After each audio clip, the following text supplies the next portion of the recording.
안녕하세요. 얼마 전 자유의 몸이 된 30대 여성이에요.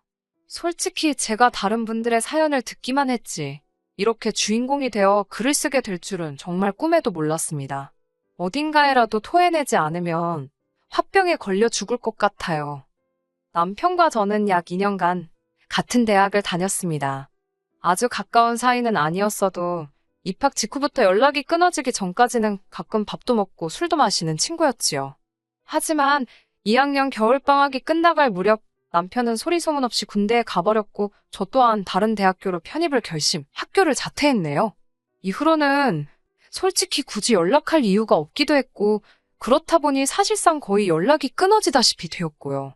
그런 남편과 다시 연락이 닿게 된 건 4년 전 겨울이었습니다. 편입을 하기 전 다니던 대학에서 친하게 지내던 친구들과 모처럼 술자리를 갔던 날이었어요. 그리고 그 친구들 중에는 남편과 여전히 연락을 하고 지내던 친구가 있었고요. 오래된 친구들끼리 모여서 이런저런 이야기를 하다 보니 남편 이야기가 나왔고 어쩌다 보니 분위기가 불러내자는 식으로 흘러가더군요. 다시 말해 저랑 남편을 이어준다거나 그런 생각으로 불렀던 게 아니라 분위기에 휩쓸려, 게다가 마침 남편이 저희가 모인 장소에서 멀지 않은 곳에 있었기 때문에 즉흥적으로 이루어졌던 일이지요. 하지만 막상 남편이 술자리에 도착했을 땐 저를 제외한 다른 세 친구는 이미 취할 대로 취해 있었고 그렇다 보니 남편과 저 단둘이 늦게까지 이런저런 이야기를 나누게 되었습니다. 나이도 먹고 둘 다 사회인이 되어서 그런 건지 대학교 때와는 또 다른 느낌이더군요. 얘랑 나랑 이렇게 말이 잘 통했던가 싶을 정도로 대화가 끊어지지 않았네요. 어느덧 시간이 흘러 모두들 각자 집으로 갈 준비를 하는 찰나에는 남편이 가끔 같이 밥이나 먹자며 제 연락처를 물어보기까지 했어요. 집에 도착하고 얼마 지나지 않아 남편에게서 잘 들어갔냐는 문자가 왔습니다. 그리고 그 문자를 시작으로 저희는 다시 이야기를 이어가게 되었고요. 솔직히 처음에는 너무 적극적으로 나오는 남편의 태도에 당황스러웠던 것도 사실이에요. 제 기억 속에 남편은 낯도 많이 가리고 조금은 소심한 사람이었으니까요. 아무튼 당시 남편이나 저나 특별히 사귀고 있던 사람도 없었기에 자주 편하게 연락을 주고받았네요. 그리고 어느 순간 깨달았지요. 먼저 사귀자고 한 사람은 없었지만 그럼에도 불구하고 연인 사이가 되어버린 남편과 제 관계를요. 주변 친구들도 너희가 사귈 줄은 몰랐다며 신기했어요. 저희는 어느 다른 연인들처럼 가끔 사소한 말다툼 정도는 있었지만 그래도 큰 문제 없이 3년이란 시간을 함께 보냈습니다. 양쪽 부모님께서도 서로의 존재를 어느 정도는 인지하고 계셨고요. 그러다 작년 어머님께서 먼저 결혼 이야기를 꺼내셨습니다. 남자나 여자나 나이 먹고 결혼해서 좋을 거 없다며 어차피 할 결혼이면 빨리 올리라고 하셨다더군요. 솔직히 저도 나이가 30을 넘어가면서 약간의 조바심을 느끼기 시작했던 찰나라 어머님의 말씀이 부담스러운 동시에 감사하기도 했어요. 하지만 한편으로는 아쉬운 마음도 있었습니다. 남편이 먼저 알아서 프로포즈를 해줬다면 더 좋았을 텐데 남편은 그저 어머님의 말씀을 그대로 전했을 뿐이었거든요. 남편은 원래 숫기가 없는 사람이라는 걸 알고 있었기에 큰 의미를 두지 않으려고 했지만 서운한 마음이 드는 건 어쩔 수 없었네요. 아무튼 그렇게 결혼 이야기가 나오고선 크게 고민하지 않았던 게 사실입니다. 제 인생의 마지막 사랑이라고 생각했기에 무르르듯 자연스럽게 남편과 결혼했어요. 30이 넘은 나이에 새로운 사랑을 시작한다는 건 상상하지 못했었고요. 남편에게는 10살이나 어린 여동생이 있습니다. 어머님이 재혼을 하시면서 낳은 소위 배다른 여동생이었지요. 솔직히 드라마나 영화에선 배다른 형제자매 사이를 안 좋게 그려놓는 일이 흔하잖아요. 그래서 저도 남편에게 그런 여동생이 있다고 했을 때 티는 안 냈지만 놀랬던 게 사실이에요.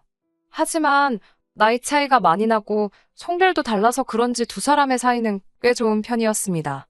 신우도 남편을 잘 따랐고 남편도 그런 신우를 예뻐라 했고요. 저는 남동생이 있어서 남편과 신우의 사이를 완전히 이해할 수는 없었지만 그래도 여타 남매들에 비해 특별히 이상하단 생각은 하지 못했습니다. 그렇기에 결혼을 결심할 때 신우 때문에 고민 같은 건 전혀 없었고요. 하지만 이렇게 이혼까지 하고 돌이켜 생각해보니 제가 너무 안일했던 건가 싶고 결혼 전부터 지금까지 저는 프로그램 개발자로 일하고 있고 남편은 중소기업을 다니고 있어요. 이혼한 마당에 남편을 포장할 이유는 없겠지요? 까놓고 말하자면 남편의 수입은 제 연봉의 절반밖에 안 되었습니다. 그런 남자 뭘 보고 결혼했냐고 물으시면 성품을 받습니다. 가족들이나 저에겐 자상하고 다정했으며 술, 담배도 안 하는 사람이다 보니 여자 문제 같은 것도 걱정 없겠다 싶었어요. 돈이야 제가 벌면 되니까요. 통상적인 남녀 역할에서 좀 벗어난 건 있어 보였겠지만 저에게 그 부분은 큰 문제가 되지 않았습니다. 하지만 결혼이 제 생각만으로 되는 건 아니잖아요.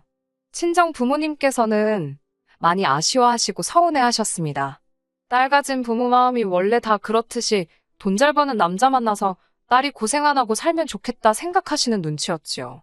실제로 능력 있는 친정아버지 덕분에 어머니께서 부족함 없는 결혼 생활을 보내신 것도 있었고요. 반면에 시댁은 경제적으로 넉넉한 환경은 아닙니다.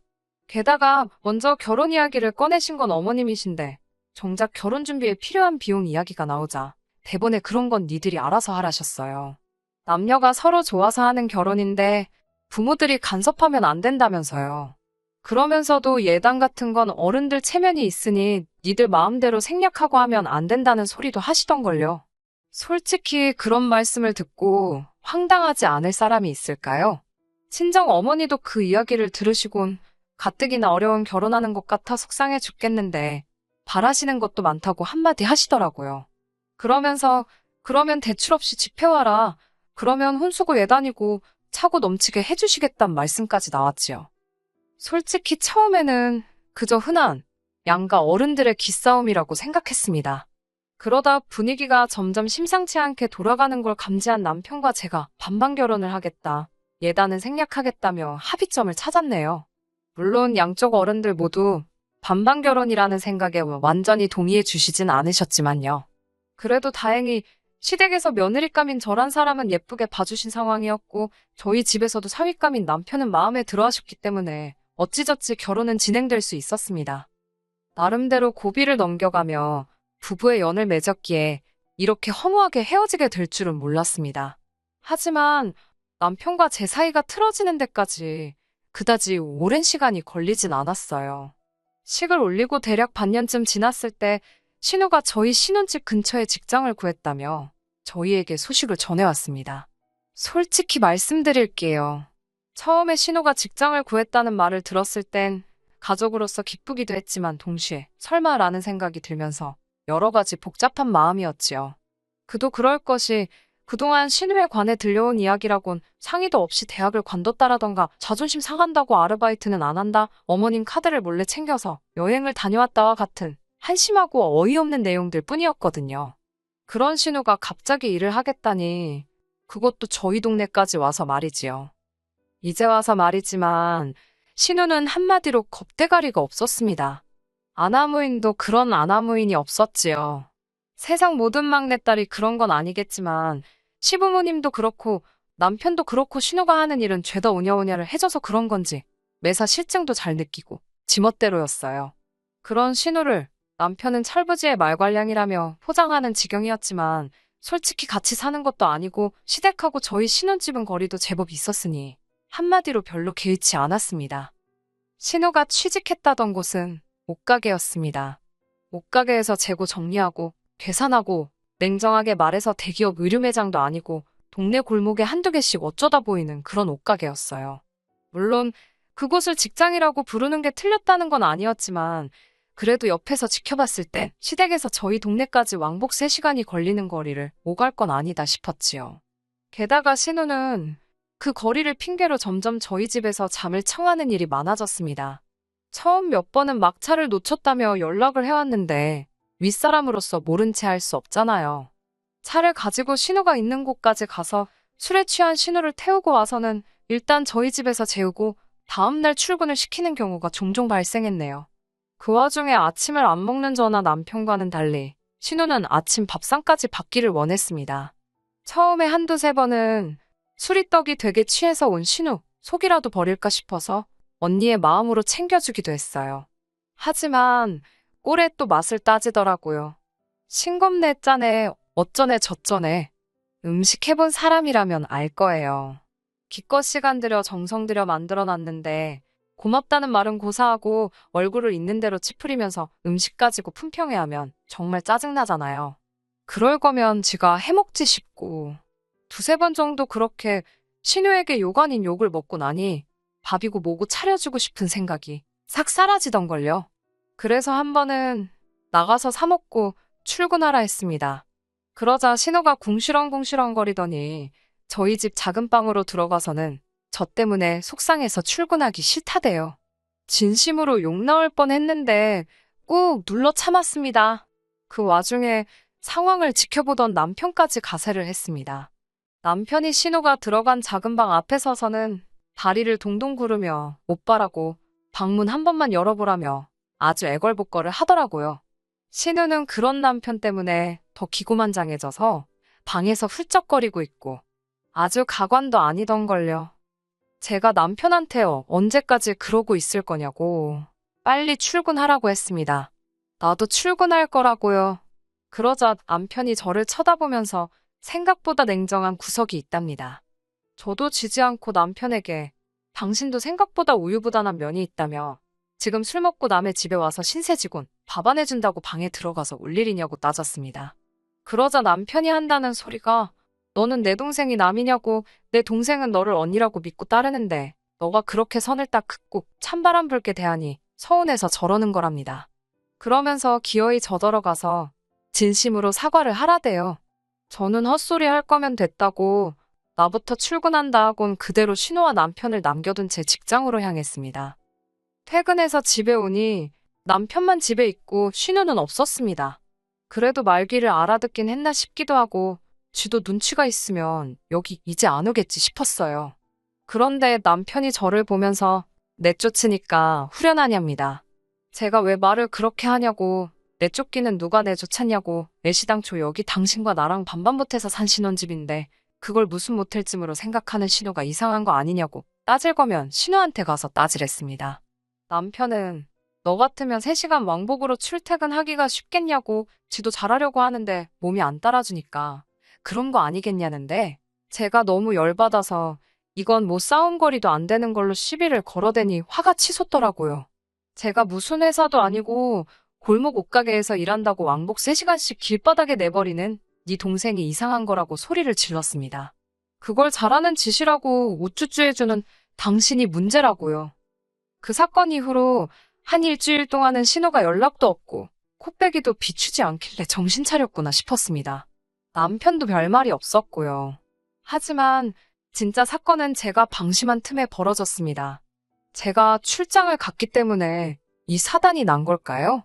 그동안 상황이 상황인지라 출장이 계속 미뤄지고 있었습니다. 하지만 얼마 전 출장의 경우 국책사업이 연관이 있었기에 무조건 가야 하는 상황이었지요.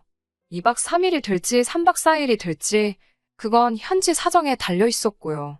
만약 일정대로 업무가 끝나면 하루는 개인 시간으로 보낼 수 있을지도 모르겠다 싶어서 남편에게는 3박 4일로 출장이 잡혔다고 이야기를 했네요. 출장을 마치고 집으로 돌아온 날이었습니다. 계획대로 싸이를 꼬박 보내고 오려고 했지만 몸도 좋지 않고 친구도 남편도 없는 여행을 생각하니 그다지 내키지 않더라고요. 그래서 남은 하루는 반납하고 바로 집으로 오게 된 거지요. 그게 화근이었을까요? 정말이지 지금도 그날을 생각하면 온몸이 부들부들 떨립니다. 비밀번호를 누르고 집 안으로 들어서는데 음식 냄새가 나더라고요. 남편은 평소에 제가 없으면 뭘 해먹는 법이 없기 때문에 뭘 시켜놓은 건가 싶은 생각이 드는 찰나 왔어라는 여자 목소리가 들렸습니다. 신우더라고요. 황당해서 주방으로 향하니 제 앞치마를 두르고 콧노래를 부르는 신우가 있는 거예요. 제가 아무 말도 안 하고 물끄러미 서서 신우를 보고 있었고 신우도 아무 대답이 없으니 의아했는지 아니면 저희 따가운 시선이 느껴지기라도 한 건지 뒤를 휙 돌아보더니 소스라치게 놀라던걸요. 들고 있던 국자를 놓치더니 언니 왜 벌써 왔냐입니다. 제가 지금 뭐 하는 거냐니까 아니 그게 오빠가 혼자 저녁 먹을 거 생각하니까 마음이 쓰여서라고 말 같지도 않은 소리를 하는데 자세히 보니까 입고 있는 것도 제 옷이더라고요. 순간 소름이 쫙 끼쳤지요. 왜 내 옷을 입고 있냐 하니 그것도 자기가 옷에 모음식을 쏟아서 급한 대로 빌려 입었다는데 말 같지도 않았습니다. 게다가 도대체 내 집에는 어떻게 들어왔냐니까 우물쭈물거리더니 저희 남편이 비밀번호를 알려줬답니다. 여러모로 어처구니가 없고 이건 뭐 신호가 아니라 내연녀를 잡들이 하는 기분이었달까요? 그런데 곧 현관문 열리는 소리가 나더니 누가 왔냐는 소리와 함께 남편이 보였습니다. 남편도 저를 보더니 당황해서는 왜 벌써 왔냐고. 순간 너무 더럽고 끔찍한 생각까지 별의별 생각이 다 들었습니다. 안방문을 열어보니 어지러진 침대? 이건 뭐 남편이 혼자 그랬을 수도 있지요. 하지만 당시에 저는 이성적인 판단을 할 수가 없었고 지금도 진실은 그 둘만 알겠지요. 저는 너무 역겨워서 신우한테 당장 나가달라고 했습니다. 그러자 신우가 본색을 드러내더군요. 반반명의로 산 집인데 자기가 왜 나가냐입니다. 여기에 반은 오빠의 지분도 있으니 자긴 못 나간다고요. 남편도 저에게 무슨 생각을 하는 거냐면서 저더러 지금 제정신이 아닌 것 같답니다. 남매가 갑자기 쌍으로 저를 이상한 여자로 만들더라고요. 그러면서 남편이 이야기 좀 하자며 저를 방으로 잡아 끌고 들어갔습니다. 그러더니 한다는 소리가 갑자기 자기가 결혼을 해서 너무 서운해서 저러는 것 같다며 자기랑 제가 신우 좀 따뜻하게 대해주자입니다. 제가 따뜻하게 대해주자는 사람이 나 없는 날 골라서 여동생을 집에 들이냐 따졌어요. 너무 음흉하고 오해사기 딱 좋은 짓을 왜 골라서 하냐고요. 그러자 그것도 다 저 때문이랍니다. 제가 하도 차갑게 구니까 신우가 기가 죽어서 못 온다나요? 어이가 없어서. 솔직히 바보 같지만 제가 이때까지도 이혼이나 그런 건 생각하지 못했고 진짜 화가 나지만 한 번 더 참아볼까 생각했어요. 남편과 대화를 끝내고 거실로 나가니 신우가 밥 먹자며 식사를 차려놨더라고요. 그런데 밥이 딱 2인분이 돼요. 제가 오늘 안 오는 줄 알고 오빠랑 지 것만 차렸다면서요. 그런데 그 태도가 말로 표현하기가 어렵네요. 빈정거림이 가득했달까요? 저도 그 꼴을 봐줄 성질이 못 돼서 제가 집주인이 왔으니까 객식구는 나가라고 그러면서 지갑에서 3만 원 꺼내줬습니다. 식사 준비하느라 고생했으니까 주는 팁이라고 했어요. 그러자 남편이 저더러 왜 이렇게 못되게 구냐입니다. 그러면서 얼굴이 울그락불그락 하는 남편을 문득 쳐다보니 이 인간은 지 동생 앞에선 그러니까 신우 앞에선 한 번도 내 편인 적이 없었다는 생각이 들더군요. 그러면 앞으로도 이 인간이랑 살면서 이런 더러운 기분을 몇 번이고 또 느낄지 모른다는 얘기기도 하잖아요. 저는 그렇게 네 여동생이 좋으면 쟤랑 살지 왜 나랑 산다고 그 난리를 쳤냐고 따졌습니다. 남편은 저더러 수준 떨어진다며 혀를 찾고 저는 비정상인 너나 잘하라고 비아냥거렸지요. 솔직히 제가 제3자였다면 정말 추접스럽다고 생각했을 거예요. 신우는 또 무슨 착한 척을 한답시고 이게 다 자기 때문이라며 자기만 사라지면 되는 거냐고 나오지도 않는 눈물을 무슨 마른 걸레 쥐어짜듯 짜내고 있고 진짜 이 꼴 저 꼴 다 보기 싫은 게 이런 기분이구나 싶더군요. 결국 제가 양쪽 부모님께 이 모든 상황을 알렸습니다. 친정부모님 반응이야 당연히 미친 남매라고 상종도 하지 말자며 난리가 나셨어요. 하지만 의외의 반응은 시댁이었습니다.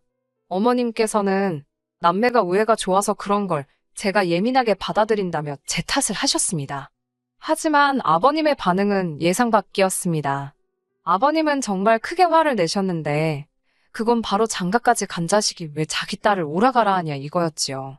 그래서 곰곰이 생각해보니까 신우아버지 입장에선 남편이 당신 친아들도 아니고 솔직히 충분히 찝찝할 만하잖아요. 그리고 알고 보니 신우가 정말 남자친구 하나 안 사귀고 내내 저희 남편하고만 붙어 지냈다더군요. 그 일로 아버님하고 남편 사이가 영 껄끄러웠던 모양이에요. 저야 가족 모임이 있다고 하면 그런가 보다 했지 그게 신우랑 쇼핑 다니고 영화 보고 그러는 거라곤 상상도 못했었고요. 결국 남편은 아버님한테 뒤지게 얻어맞았고 저희 친정아버지도 죽이네 살리네 하시는 걸 제가 간신히 말렸네요. 결국 남편과는 이혼했습니다. 정확히 말하자면 혼인신고도 하지 않은 상태에서 이혼을 했네요. 법적으로는 깨끗하겠지만 주변 사람들이 제가 결혼했던 걸 다 아는데 법적으로 깨끗한 게 뭐 얼마나 의미가 있겠어요? 여담이지만 아이러니하게도 저에게 진심으로 미안하다 한 사람은 아버님뿐이 없었다는 것도 웃기는 일이네요. 집은 주인하고 잘 이야기해서 다른 사람을 구해서 전세를 넘겼고요. 반반 결혼이었지만 남편과는 5대5가 아닌 7대3으로 해서 3만 돌려줬습니다. 남편이 뭐 하는 짓이냐고 난리가 났지만 제가 법적으로 한번 지저분하게 끌어보겠냐고 하니까 깨갱하더라고요. 3년 연애의 끝이 이렇게 되니 허탈하고 허무하기도 하고 전후 사정을 다 알게 된 동기들은 뭐 그런 놈이 다 있냐면서 역겹다고 난리였지요. 후기라고 하긴 뭐하지만 대부분의 동기들이 남편하고는 손절한다며 어쩐 이유에서인지 저에게 알려왔네요. 손절을 하든 말든 모르겠습니다. 그냥 기분이 좋지만은 않아요. 왜 어른들이 정상적인 가정에서 자란 사람을 만나라고 하는 건지 이번 일을 통해서 좀 알 것 같기도 하네요. 끝까지 들어주셔서 감사합니다. 오늘의 사연은 여기까지입니다. 구독과 좋아요, 알람 설정 부탁드리고 더 좋은 사연으로 다시 찾아뵙겠습니다. 감사합니다.